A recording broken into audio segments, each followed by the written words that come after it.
A crucial game of geopolitical chess is unfolding in the Pacific Islands. At the center of this game is a small archipelago called Kiribati, which has caught Beijing's attention, it seems. In May, while the pandemic was raging across Europe, US and China decided to open its embassy in Kiribati. It became the fourth nation after Australia, Cuba and New Zealand to do so. China was able to open an embassy thanks to Kiribati's pro-Beijing president, Taneti Mamao. In September 2019, President Mamao led the campaign to switch Kiribati's diplomatic alliance from Taiwan to mainland China. Just last week, President Mamao won the re-election against a candidate who opposed this diplomatic switch. The election was fought around how Chinese funds would be spent by the nation. China's outreach to Kiribati reeks of its debt trap approach. Much like it did in Africa, China will flood Kiribati with credit and take over strategic resources if it fails to repay them.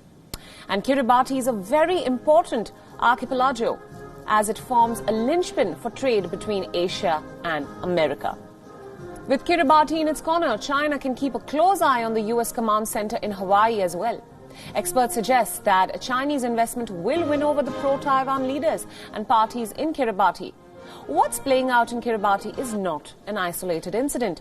China has been poaching pro-Taiwan islands in the Pacific for a long time. Around the same time that Kiribati switched its alliance, another nation, Solomon Islands, did the same. China is now eyeing the big game and trying to displace Australia as the biggest player in the region. China says that it invested $1.9 million in cash and medical supplies to help the Pacific Island nations combat COVID-19. Many Chinese experts were also on the ground in Fiji and Samoa.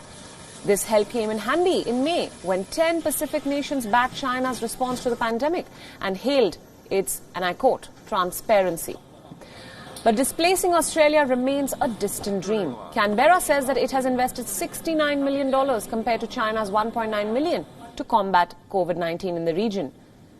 Australian Prime Minister Scott Morrison's Pacific Step Up project is expected to pump in another $1.5 billion of investment into the region. The Pacific countries also want to be part of a proposed travel bubble between New Zealand and Australia.